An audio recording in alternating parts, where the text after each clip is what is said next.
మూకం కరోతి వాచాలం పంగుం లంఘయతే గిరిం యత్కృపాతమహం వందే పరమానందమాధవం.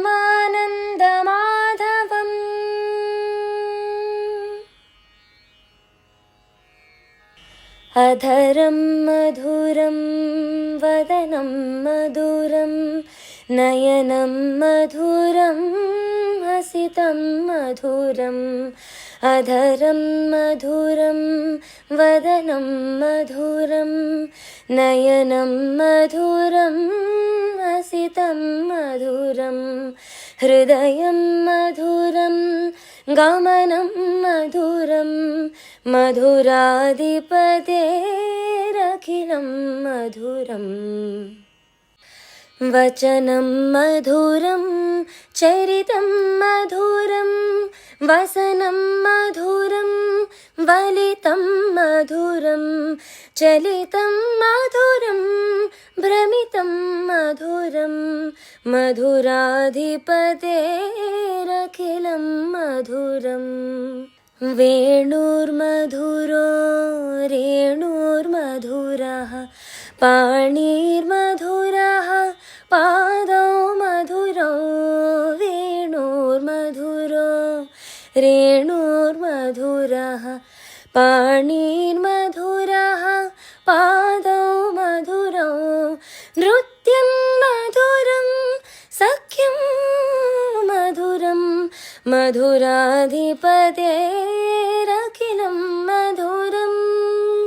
గీతం మధురం పీతం మధురం భుక్తం మధురం సుప్తం మధురం. గీతం మధురం పీతం మధురం భుక్తం మధురం సుప్తం మధురం.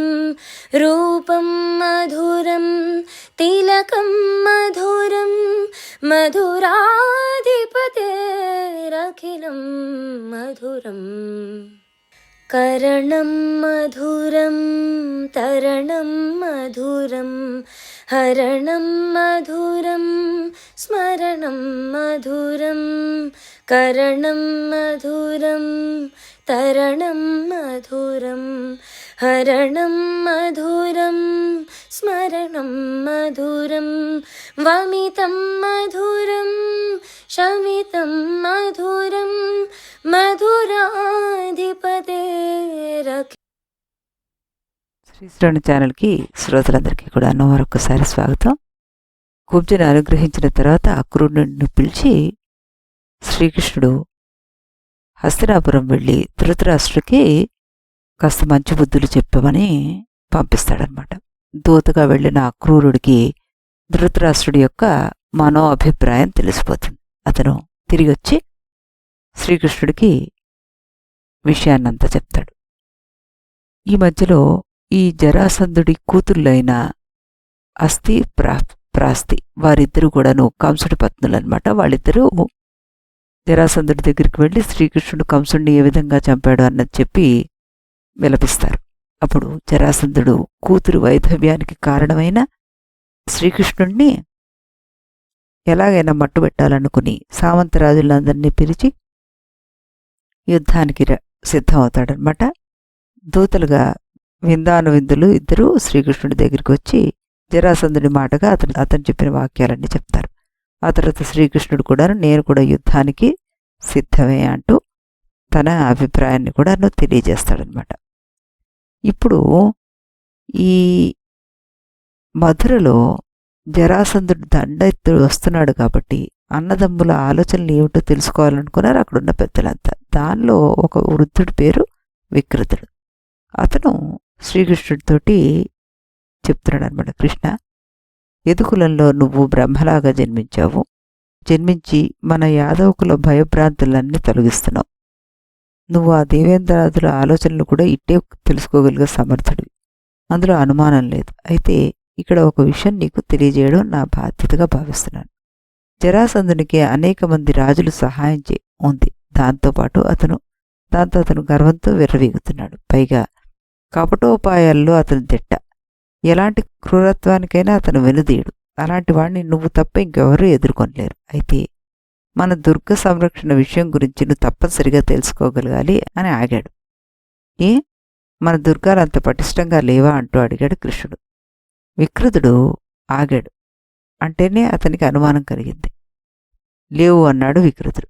చెప్పసాగాడిలా. ఈ లోకంలో తనని ఇక ఎవరూ ఎదిరించలేరని గట్టి నమ్మకంతోటి కంసుడు దుర్గ సంరక్షణను పెద్దగా పట్టించుకోలేదు.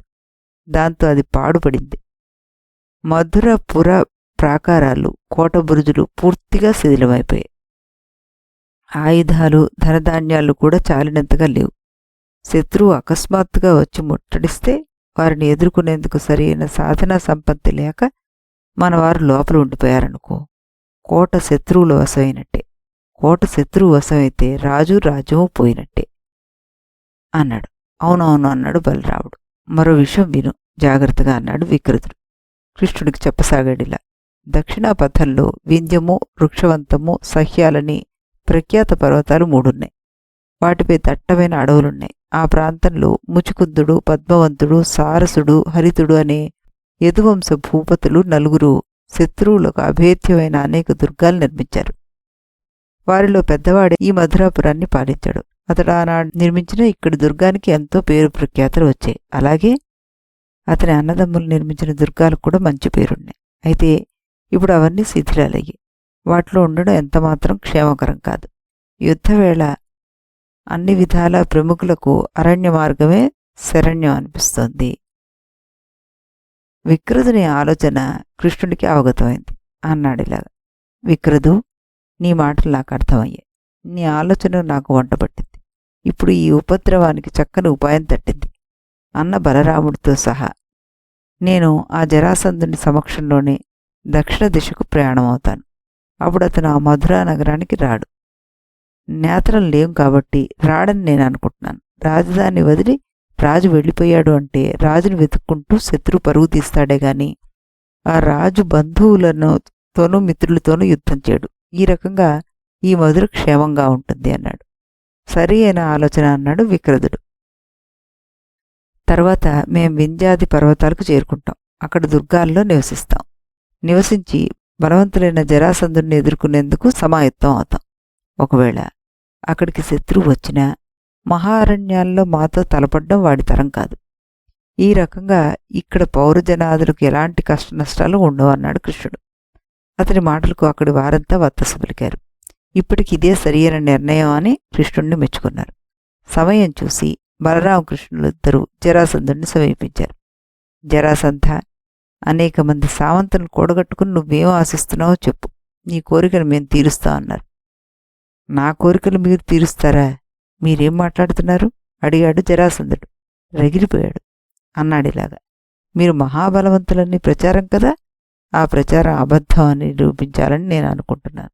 నిరూపించి నా పరాక్రమ ప్రాభావం ఎలాంటిదో అందరికీ తెలియజెప్పాలనుకుంటున్నాను. రండి, యుద్ధానికి సిద్ధం కండి అన్నాడు.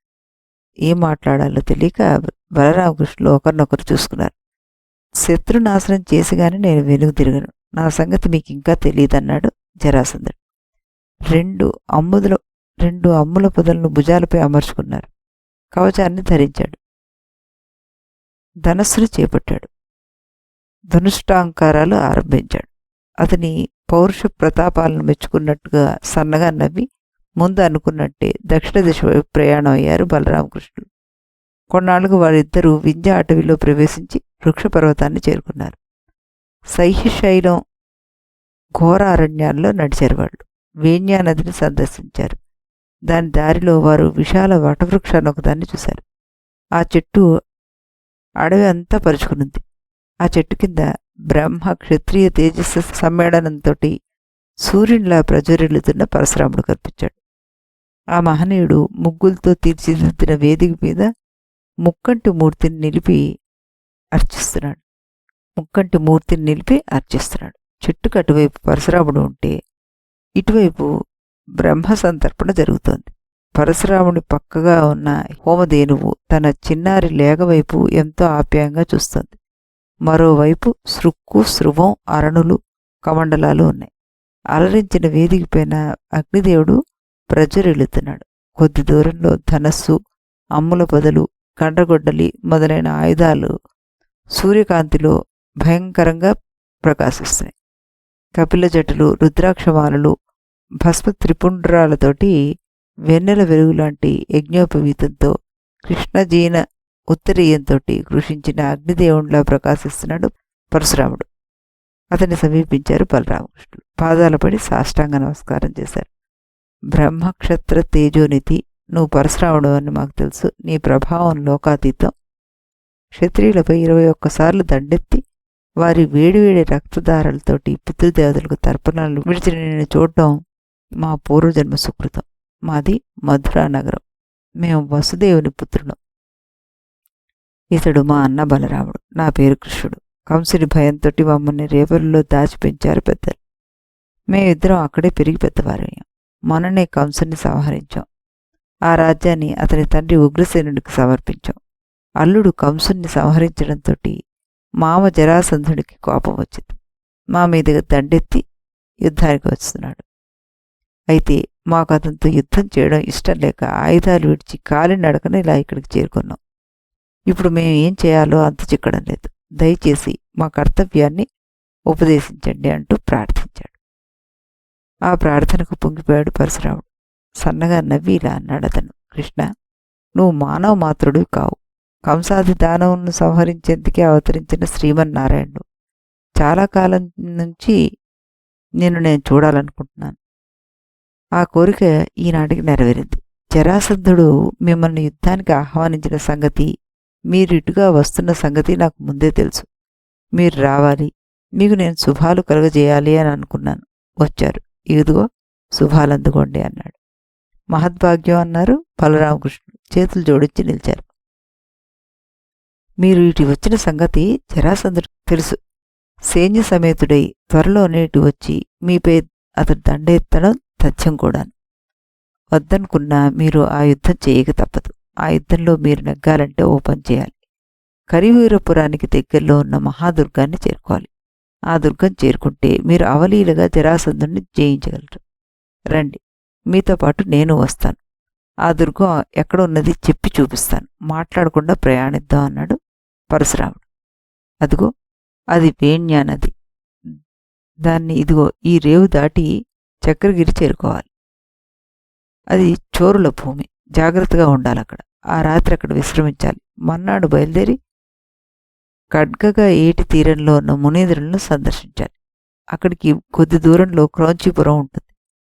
ఆ పురిలో ప్రవేశించాల్సిన అవసరం లేదు. దానికి ఇటుగా ఉన్న నొరహ పుణ్యక్షేత్రంలో విశ్రమించాలి. మర్నాడు మళ్లీ ప్రయాణమై గోమంత పర్వతానికి చేరుకోవాలి. దాని శిఖరం అత్యున్నతం. దానికి ఒకటే సుదీర్ఘమైన శిఖరం. ఆ శిఖరాన్ని చేరుకుంటే మీకు ఇక తిరుగులేదు అన్నాడు. బాలరామకృష్ణులారా, ఆ శిఖరాన్ని దేవతలు కూడా చేరుకోలేరు. మేరుగురిని మించి ఉంటుంది అది. దాన్ని అధిరోహిస్తే సూర్యచంద్రులు, తారలు అన్నీ అందుకున్న అనుభూతి కలుగుతుంది. దానికి సమీపంలో ఉన్న సముద్ర ద్వీపాలు కూడా మీకు విచిత్రంగా కనిపిస్తాయి. మీరు అక్కడ నివసిస్తే జరాసంధుడు మీతో తలబడ్డం కష్టం. ఎంతటి వారైనా మీతో ఓడిపోవాల్సిందే అన్నాడు పరశురాముడు. అంతా మీ కృప అన్నారు బలరామకృష్ణుడు. జరాసంధునితోటి మీరు యుద్ధం చేస్తున్నప్పుడు ఒక మహా అద్భుతం జరుగుతుంది. చక్రాయుధము, శ్రాంగము అనే ధనస్సు, కౌమోదకం అనే గద, సౌనందము అనే ముసలము, సంవర్తకం అనే నాగలి మహనీయ తేజో వైభవాలతో విచ్చేసి మీ కరకమలాలను అలంకరిస్తాయి. యాదవులకు, జరాసంధుడు ఆదిగా గల మగధ దేశాధినేతలకు యుద్ధం తప్పదని దేవతలు ఎప్పుడూ చెప్పారు అన్నాడు పరశురాముడు. అలాగా అంటూ ఆశ్చర్యపోయారు బలరామకృష్ణులు. కృష్ణ, ఈ భూభారాన్ని తొలగించేందుకు భారత యుద్ధం జరుగుతుంది. దానికి నువ్వే ప్రేరకుడు అన్నారు పరశురాముడు. నవ్వి ఊరుకున్నాడు కృష్ణుడు. కొన్నాళ్లకు గోమంత పర్వతానికి చేరుకున్నారు ముగ్గురు. కుప్పుల్లో అడవి పూలు ముడుచుకున్న శబర వనితలు పురులు విప్పి నాట్యం చేస్తున్న నెమళ్లతోటి ఆ పర్వతం వారిని కనువిందు చేసేసింది. అధిరోహించారు వారు. కొండపైకి ఎక్కి శిఖరాన్ని చేరుకున్నారు. అలసిన బలరామకృష్ణులు అక్కడ విశ్రమించారు. కాసేపటికి మేల్కొన్నారు. మేల్కొని వారితో పరశురాముడు చెప్పాడిలా. కృష్ణ, మీరు ఈ గోమంతంపై ఉంటే క్షేమకరం అని చెప్పి మీతో ఇక్కడికి ప్రయాణించగలిగే భాగ్యాన్ని నేను సాధించాను. యాదవకుడు సముద్రంలో పూర్ణచంద్రుడిలా ప్రాదుర్భవించిన అవతార పురుషుడు నువ్వు. అల్పులకు ఈ సంగతి తెలియదయ్యా. నిన్ను అర్చించగల పుణ్యాత్ములు ఎంత ధన్యులో. ఇక ఆలస్యం అనవసరం. వెంటనే వైనతేయుణ్ణి స్మరించుకో.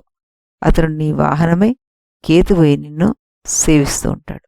ఇక అప్రమత్తులై ఉండండి.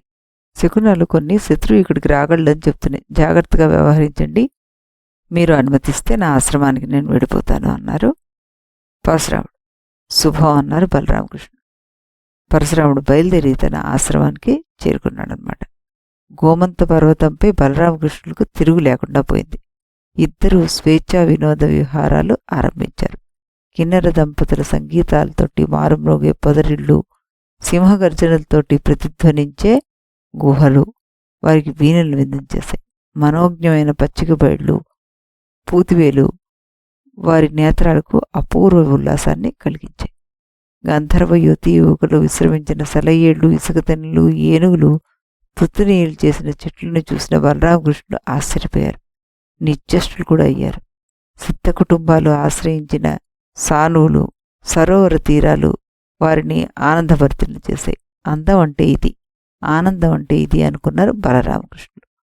మరి వారు అలా ఆనందిస్తూ ఉండగా ఈ జరాసంధుడు ఆ ప్రాంతానికి చేరుకోగలిగాడా, లేదా వీరు ఇక్కడ దొరకరని వెనుక తిరిగి వెళ్ళిపోయాడా?